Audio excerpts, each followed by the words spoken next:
Well, for a reaction on this, we're joined now from Washington by Mark Bloomfield. He's president of the American Council for Capital Formation, a business organization that provides economic research to candidates in the presidential race from both Democrats and Republicans. Mark Bloomfield, isn't the U.S. economy really beyond resuscitation? No, we have an economic slowdown, and I think there's a bipartisan agreement from presidential candidates and the Congress and the president to do something about it, and they are doing something about it. And that doing something about it presumably is a consensus on putting more money into people's pockets, i.e. tax cuts.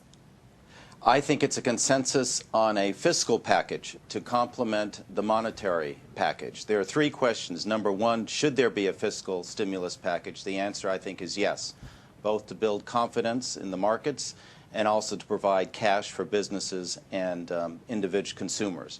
Secondly is the question of the size of the package, and I would differ with the president on the size of the package. And the third is the components of the package. OK, let's pick the first one then, fiscal package, so basically tax cuts and tax rebates, let's say. Well, fiscal package is taxes and spending. OK, yeah, but the point is this. If you do give the American consumer more money, they might not want to spend it. They might feel so uncertain that they might want to save it. Well, that's a very valid question, and what we need to do is look at history. We at the American Council for Capital Formation looked at the last recession, and in 2001, and if you look at on our website in a report by Dr. Alan Sinai, you will find that the fiscal stimulus did work. It did provide an increase in jobs and in the economy. And so we have a historic example just looking back to 2001. But there's a question mark you do accept over that. And then you differ with the president over the size of the growth package. He says about 1% of GDP, about $140 billion. What's your problem with that? I think it's too small. I think the positive impact that the fiscal stimulus had in the period 2001 to 2006, at its peak in the year 2001, the tax components alone were 2.5% of gross national product.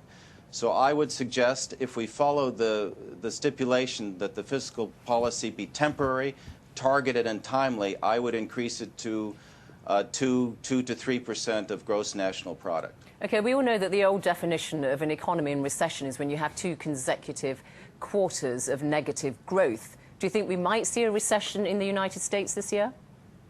Well, as you know, that's something that economists look at afterwards. And right now, we know we have a slump, and we have to deal with a slump. I leave it to the technicians, the economists later on, to decide whether we were in one. But the reality is that both the president, the presidential candidates in Congress are ready to move, and I think that's very, very encouraging. But you are finding that there is a great deal of pessimism now across the board in the United States, especially in states like Michigan, where there's huge levels of unemployment. I think what you're referring to is that this may be a rolling recession. That is to say, I'm sorry, it's rolling slowdown. In some states like Michigan, unemployment is high. In other states, it's not. And therefore, I think it's helpful to try to restore confidence in the markets by showing that policymakers are willing to do something. And that hopefully will, A, restore some confidence, and B, provide the fiscal stimulus that we need. Mark Bloomfield in Washington, thank you.